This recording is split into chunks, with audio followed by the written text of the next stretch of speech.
E aí, galera, nessa aula a gente vai dar continuação ao estudo das equações diferenciais, em particular considerando um método paralelo ao que a gente fez na aula passada.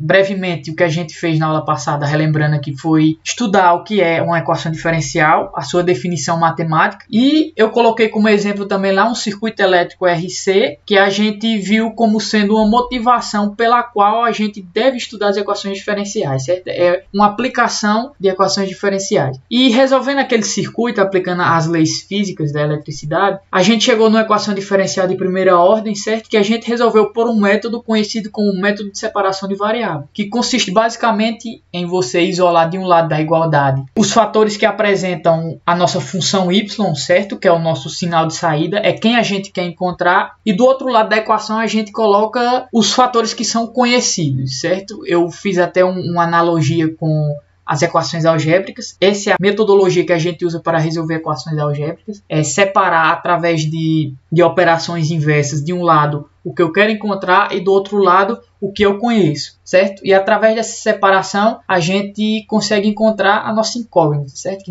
nesse caso de equações diferenciais nada mais é do que uma função-resposta. Bom, mas eu disse que nem sempre é possível aplicar esse método porque naturalmente nem sempre é possível fazer essa separação. Então a gente tem que recorrer a uma forma alternativa, uma forma paralela para a gente encontrar a resposta, certo? Da forma mais genérica possível. Então, nessa aula, a gente vai dar continuidade vendo um método alternativo. E a motivação aqui vai ser começar motivado a entender, certo? A partir de equações diferenciais de segunda ordem. Porque nas equações diferenciais de segunda ordem, vocês, inclusive, podem até tentar fazer essa separação de variáveis. E vocês vão ver que é bem difícil de fazer isso e, por vezes, até impossível, certo? Então, naturalmente, não é possível sempre aplicar o método de separação de variáveis. Então, a gente vai ver aqui uma solução alternativa, certo? Então, esse é o assunto da nossa aula de hoje. Em geral, para equações de segunda ordem, por exemplo, a gente não consegue aplicar essa metodologia. Então, a gente vai ter que encontrar aqui um método alternativo para calcular a resposta de entrada nula para equações diferenciais desse tipo, certo? Equações diferenciais com essa formulação mais genérica, ok? E bem, que método é esse? Na verdade, o método que a gente vai analisar aqui, ele vai ser um pouco mais intuitivo do que puramente operacional, como a gente vem fazendo. Então, ao invés de aplicar operações, como a gente vem fazendo, a gente vai tentar analisar intuitivamente, de modo que a gente possa trazer alguma conclusão sobre a resposta, certo? Dessa equação diferencial. Então, eu vou escrever a equação diferencial homogênea dessa formulação aqui, certo? Então, vamos lá. A gente vai ter, por exemplo, um dn de y sobre dtn mais a1 vezes dn-1 dtn-1, certo? Mais um. Aqui a gente pode escrever como termos genéricos, certo? Termos intermediários, mais um an-1 dy dt mais um any, tudo isso igual a zero. E veja, essa escrita é justamente o que está aqui, com a parte direita igual a zero, certo? Então, essa é a equação diferencial homogênea que a gente tem associada àquela formulação genérica. E essa equação nos diz que, se eu multiplicar a minha função y por uma constante, somá-la com a derivada primeira multiplicada por uma constante e realizar essas somas sucessivas até a derivada de ordem n, a gente tem que isso é igual a zero, certo? E qual o significado disso? A gente tem que extrair algum significado matemático disso que nos remeta a pensar na forma analítica da resposta, certo?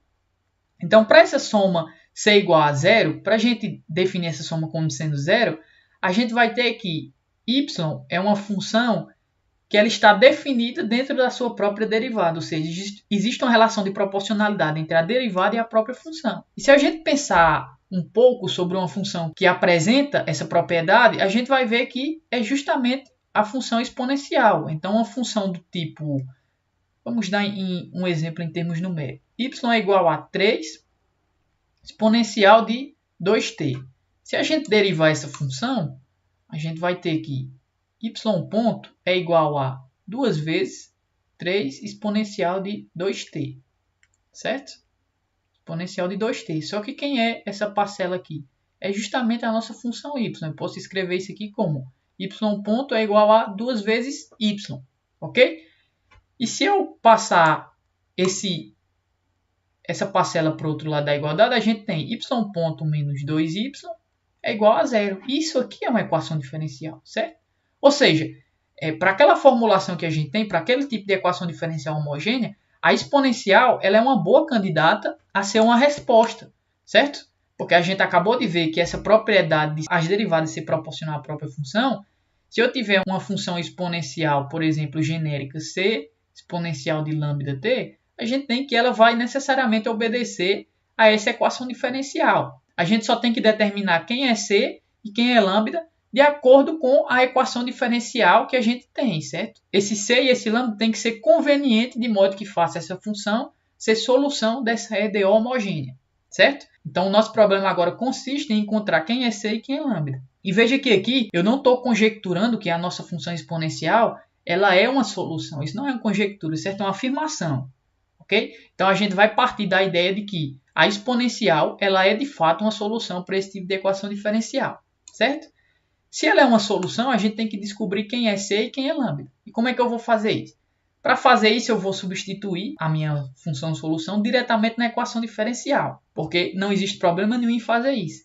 Se a gente substituir, a gente vai ver que essa igualdade ela vai ser estabelecida, certo? Sobre certas condições. Então, eu estou tentando substituir essa função aqui nessa equação diferencial para tentar encontrar alguma relação que nos forneça valores de c e de lambda, ou os dois, certo? Para a gente descobrir quem é de fato essa solução. Mas antes de fazer isso, a gente vai aqui definir um operador chamado de operador D, certo?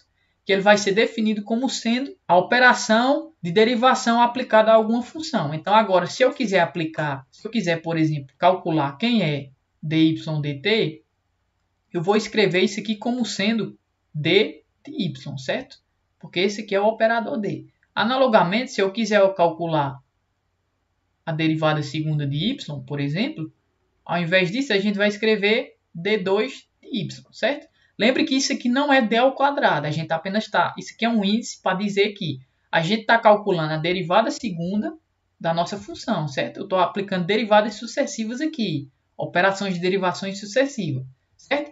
E por que eu vou fazer isso? Bom, eu vou fazer isso para que a gente possa escrever essa formulação aqui mais genérica em termos do operador D. Então, a gente vai ter a derivada enésima vai ser dn mais a1 vezes a derivada n-1, certo? E eu vou escrevendo tudo isso, toda aquela formulação em termos do operador D. De modo que, ao fazer isso, a gente pode definir aquela equação diferencial em termos de dois polinômios. Um polinômio que a gente chama de Q de D e um polinômio que a gente chama de P de D, certo? Onde Q de D vai ser dado por dm mais a1 dn-1 até o an, que é o coeficiente dependente. E o p de d, analogamente, certo? É dado pelos seus coeficientes aqui, ok? E por que é importante a gente ter esses polinômios aqui? Bom, a gente vai ter esses polinômios, a gente vai escrever a função nessa formulação, porque, por exemplo, ao invés de escrever assim, essa equação diferencial, eu vou escrever ela em termos de operador D, certo? Então, a gente vai ter dn de y mais a1 dn-1 de y, mais aqui os termos intermediários, mais an-1 d de y, certo? Mais an de y. Tudo isso igual a zero, certo? E se a gente calcular as derivadas aqui dessa função exponencial, a gente vai ter aqui o seguinte: quem é a derivada enésima? Bem, o c ele é constante, certo? Então, a gente vai ter aqui o c, se eu aplicar derivadas sucessivas n vezes dessa exponencial. Bom, a derivada da exponencial vai ser ela própria vezes a constante que está no seu expoente, para a primeira derivada. Se eu calcular a segunda, vai ser a mesma coisa. Então, ao aplicar derivadas sucessivas, a gente vai ter que isso aqui vai ser igual a lambda elevado a n, certo? Vezes a própria função, que é exponencial de lambda t, mais a1, quem é a derivada n-1? A gente vai calcular por esse mesmo padrão aqui. Vai ser c lambda n-1 vezes a própria exponencial, certo? Mais, e a gente vai fazer isso para todos os termos, até a n menos 1, quem é a derivada primeira? É c lambda exponencial de lambda t, mais a própria função, certo? A n vezes a própria função, c exponencial de lambda t. Tudo isso igual a zero. Por que eu estou fazendo isso? Bem, em todos os termos a gente tem c e lambda, certo? Então a gente pode colocá-los em evidência, de modo que c e exponencial, de modo que c lambda, exponencial de lambda t vai ser o lambda elevado a n mais a1, o lambda elevado a n mais 1, aqui os termos intermediários, mais a n menos 1 vezes o lambda mais o an, certo? Tudo isso igual a zero. Como o c e a exponencial nunca são zeros, porque c é uma constante, exponencial nunca é zero, eu posso passar para o outro lado, certo? Onde a gente vai ter o seguinte: lambda n mais a1 lambda n menos 1 mais os termos intermediários mais a n menos 1 vezes lambda mais a n, tudo isso é igual a zero. Então, ao substituir aquela exponencial, a gente encontrou uma equação em lambda, certo? E quem é lambda? É justamente o coeficiente da nossa exponencial, certo? É o coeficiente do expoente da nossa exponencial. E se a gente reparar, isso aqui é um polinômio, certo? Isso aqui é um polinômio na variável lambda, que se assemelha, se a gente olhar aqui na expressão, que se assemelha ao polinômio Q de D. Então, isso aqui é equivalente a gente dizer que Q de lambda, certo? Ou seja, o polinômio Q na variável lambda é igual a zero, ok? De modo que as raízes lambdas aqui vão nos dar valores, essas raízes vão ser valores que tornam aquela exponencial que a gente definiu aqui uma solução da equação diferencial. Então, esse polinômio aqui, as raízes dele nos vão dar valores que sejam convenientes para definir a exponencial como sendo solução, certo? Então, o primeiro passo para a gente encontrar os parâmetros da nossa exponencial é substituir o polinômio Q de D que a gente achou por lambda e encontrar suas raízes. Esse polinômio é chamado de polinômio característico e suas raízes são as raízes características. Mas a gente sabe que para um polinômio de grau n, a gente pode ter n raízes diferentes, de modo que eu vou ter n valores candidatos para serem colocados na minha exponencial e tornar esse exponencial uma solução, certo? E qual é o melhor valor? Na verdade, não existe um melhor valor. Todos farão com que a exponencial seja uma solução, certo? Ou seja, a gente pode definir aqui n exponenciais possíveis que sejam solução daquela equação diferencial. De modo que, pela propriedade da linearidade, se a gente somar todas essas exponenciais, a gente vai ter uma outra solução, certo? Uma solução n mais 1, que é a solução mais genérica possível. Ou seja, a gente tem que encontrar todas as raízes características do nosso polinômio característico e para cada raiz diferente a gente vai ter uma exponencial diferente associada. De modo que somar todas essas exponenciais é justamente encontrar a solução mais genérica possível da nossa exponencial, certo? E cada exponencial diferente dessa que a gente acha é chamada de modo característico do nosso sistema. Então vamos lá. Como é que a gente encontra a nossa solução? A gente já sabe que é uma exponencial, certo? Para encontrar o coeficiente do expoente, a gente encontra o nosso polinômio Q de D a partir da equação diferencial, encontra as raízes desse polinômio, e todas as raízes desse polinômio, se forem diferentes, vão definir exponenciais diferentes que são solução da nossa equação diferencial. Então aqui a gente vai ter, por exemplo, se esse polinômio ele pode ser escrito da seguinte maneira: lambda menos lambda 1, que é a primeira raiz, que multiplica lambda menos lambda 2, que é a segunda raiz, certo? Vezes os termos intermediários, até ser multiplicado por lambda menos lambda n menos 1, que multiplica lambda menos lambda n, que é a raiz n, certo? Tudo isso igual a zero. Eu estou explicitando aquele polinômio em termos de suas raízes. Então, se essas raízes são distintas, a gente vai ter que a nossa resposta de entrada nula, y0 de t, vai ser um C1, que é uma constante 1, exponencial de lambda 1t, certo? Que é a primeira raiz. Então, a gente vai ter lambda 1t mais C2 exponencial de lambda 2t até um lambda n aqui, certo? Até um Cn exponencial de lambda nt, certo? para cada raiz característica, a gente vai ter um modo característico, certo? Se eles forem diferentes. Então, a gente acaba de encontrar uma maneira de calcular nossa resposta de entrada nula, certo? Mas a gente só achou os coeficientes lambda. E quanto ao C? Bem, como eu disse, o nosso sistema, o funcionamento dele, no caso da entrada nula, vai ser único e exclusivamente pelas condições iniciais, ou seja, pela energia interna armazenada. Esse C1, C2 e Cn vão ser dados pelo que a gente chama de condições iniciais do nosso sistema, certo? Da nossa equação diferencial. Então, na resolução de questões, a gente vai ver que essas condições iniciais elas são dadas pela questão ou elas nos dão maneiras de encontrar essas condições, certo? De antemão, a gente só precisa se preocupar em calcular esses coeficientes lambdas da nossa exponencial, certo? Os coeficientes do expoente da nossa exponencial, certo? Então, essa é a maneira que a gente tem de encontrar a resposta de entrada nula. Mas, veja só, vamos considerar a seguinte função. Vamos considerar y é igual a cosseno de 2t, por exemplo. Se a gente tomar a derivada primeira, y ponto, isso aqui vai ser igual a menos 2, a derivada do cosseno é menos o seno, certo? De 2t.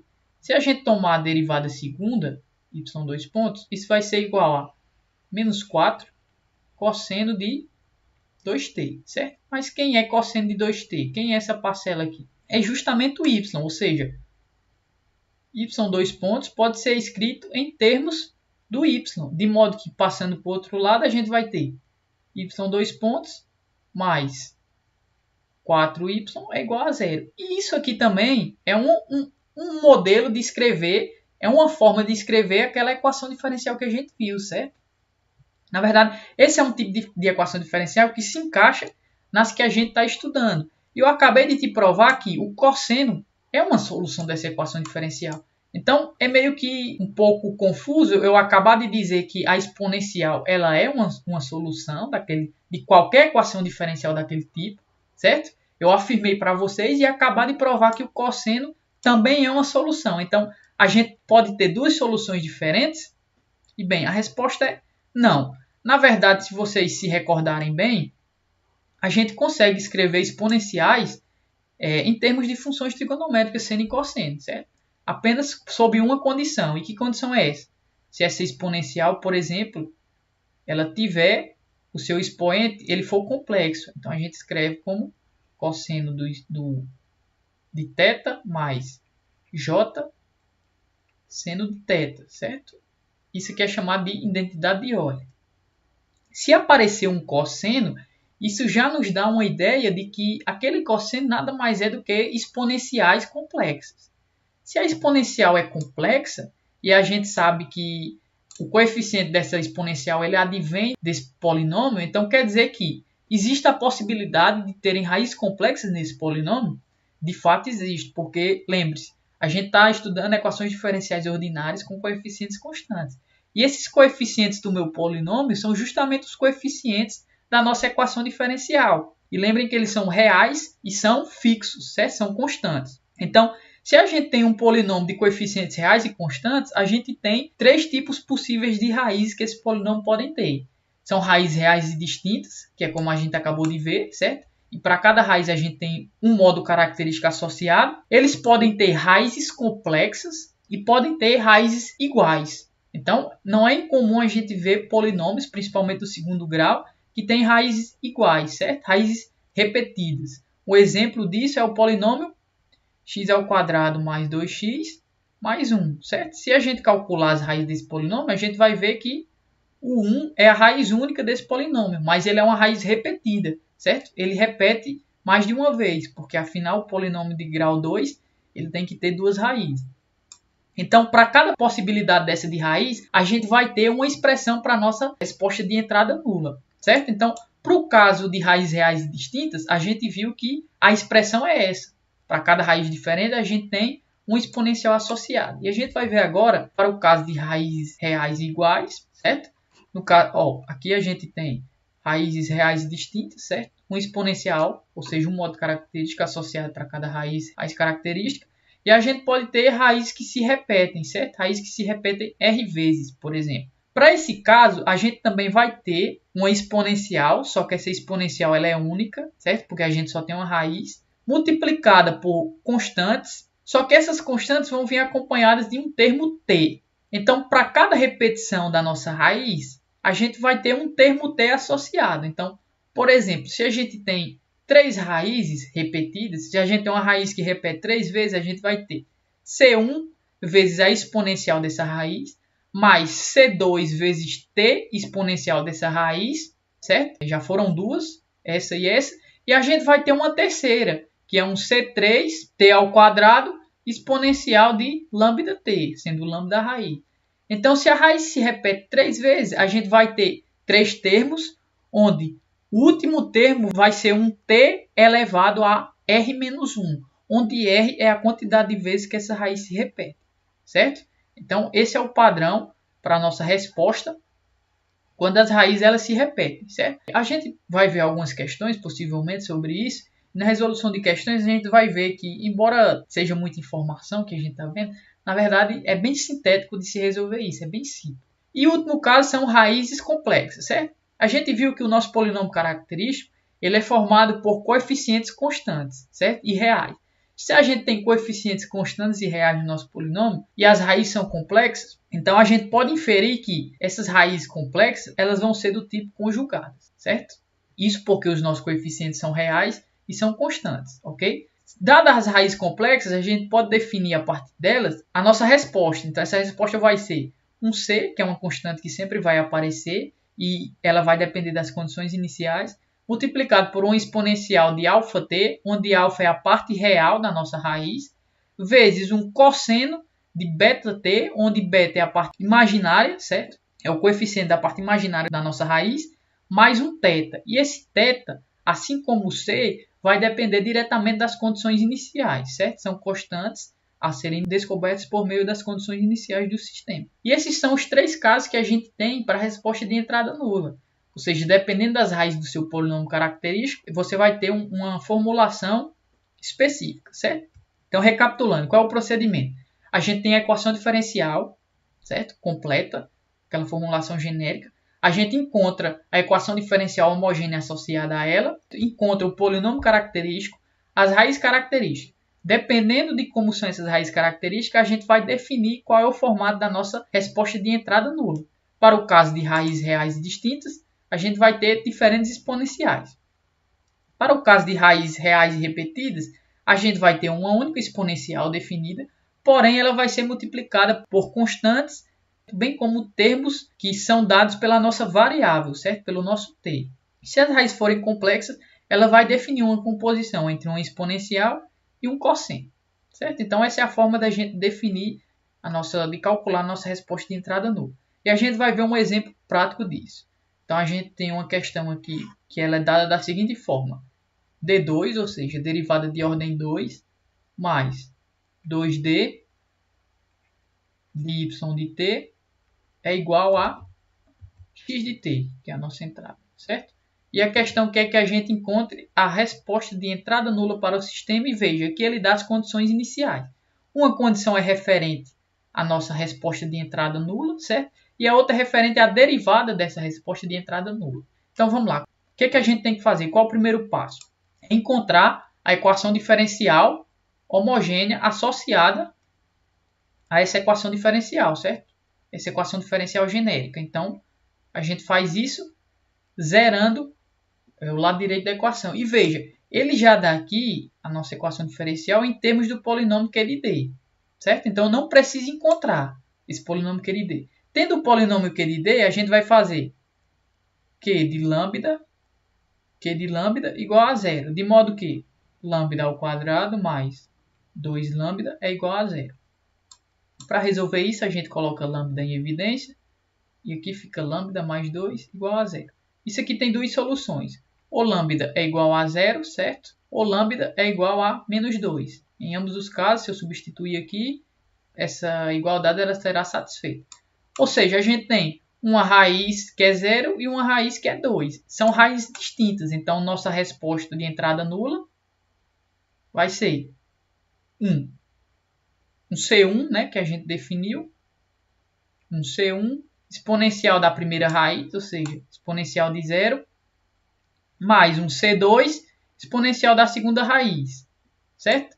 de modo que exponencial de 0 é 1. Então, y0 de t é igual a C1 mais C2 exponencial de menos 2t, certo? A gente encontrou a formulação genérica para a nossa resposta de entrada nula. Falta agora encontrar quem é C1 e C2. Como é que a gente faz isso? Com as condições iniciais. A primeira condição nos diz que y0, e quem é y0? É C1 mais C2 exponencial de 0, que é 1, certo? Então a gente tem que isso aqui é igual a C1 mais C2, isso é igual a quanto? A 1, porque y0 de 0 é 1. Então a gente encontrou uma relação entre C1 e C2. Só que a gente precisa de uma segunda equação, porque a gente tem duas incógnitas. Qual é a segunda equação? É da segunda condição inicial, que é referente à derivada da resposta de entrada nula, certo? Então a gente tem que derivar essa função, y0. Quem é a derivada? y.0 de t é igual à derivada de C1, que é 0, mais a derivada dessa parcela, que é menos 2, C2 exponencial de menos 2t. A condição nos diz que y0 ponto de 0, que é 0 e não t, é igual, primeiro, substituindo aqui na nossa equação, a gente tem C2 exponencial de 0, isso aqui é igual a 1, certo? Então isso aqui é igual a menos 2C2, e quem é y0 ponto de 0? É igual a, se a gente olhar na questão, 4. Então, passando esse menos 2 para cá, a gente vai ter que C2 é igual a menos 2.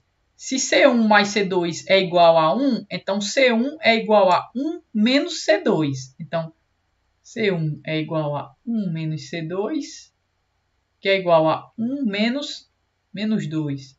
Então, a gente tem que C1 é igual a 3. E a gente encontrou aqui tanto C1 quanto C2, quanto os modos característicos. Então, a gente pode completar a nossa resposta de entrada nula como sendo C1, que é 3, e aqui está ela, C1, 3, mais C2, que é menos 2, certo? Então, como é mais, aqui fica menos. Menos 2 exponencial de menos 2t. Menos 2t. E essa aqui é justamente a expressão que a gente quer para a nossa resposta de entrada nula. Então, a gente acabou de encontrar a nossa resposta de entrada nula. Certo? Se a gente conferir aqui, o resultado ele bate. Então, essa é a forma que a gente tem de encontrar a nossa resposta de entrada nula. A gente encontra a equação diferencial homogênea associada, certo? Encontra o polinômio característico, encontra as raízes características e vê qual o formato dessas raízes. Dependendo do formato, a gente define uma expressão analítica possível para essa resposta, certo? Então, para o caso de raízes reais distintas, a gente vai ter uma exponencial associada a cada raiz. Para o caso de raízes iguais, a gente vai ter uma única exponencial, mas ela vai ser multiplicada por constante c e por termos t elevado a algum número, certo? Dependendo de quantas vezes essa raiz se repete. E se forem raízes complexas, a gente tem uma composição entre exponenciais e cossenos. Então, a aula de hoje fica por aqui, certo? Esse era o assunto que a gente queria tratar. Espero que vocês possam praticar um pouco esse assunto. O livro que eu adoto aqui, a bibliografia que eu adoto é do Latte, certo? É um livro que eu particularmente acho muito bom, tanto na parte teórica quanto na de exercício. Então, procurem exercícios desses livros. Se vocês forem for ler o livro, esse é um dos exercícios de lá. Se não me engano, esse assunto é do capítulo 2, que é análise de sistemas em tempo contínuo. Então, tentem praticar um pouco, certo? Qualquer dúvida vocês tentam retomar esse vídeo ou qualquer outro material que tem a parte teórica, até mesmo o livro, para consultar e tentar sanar essas dúvidas. Mas vai ser com a prática que vocês vão, de fato, efetivar essa habilidade de encontrar a resposta para as equações diferenciais, né? Nesse caso, resposta de entrada nula. Bom, na próxima aula a gente vai ver a resposta, a gente vai encontrar a resposta da nossa equação diferencial, ou seja, do nosso sistema, para quando a gente impor como entrada um impulso, certo? E essa vai ser uma fundamentação básica para a gente começar a definir a resposta de estado nulo, certo? Então, a resposta ao impulso vai ser o primeiro fundamento necessário para a gente posteriormente começar a definir e ver como se calcula a resposta de estado nulo, certo?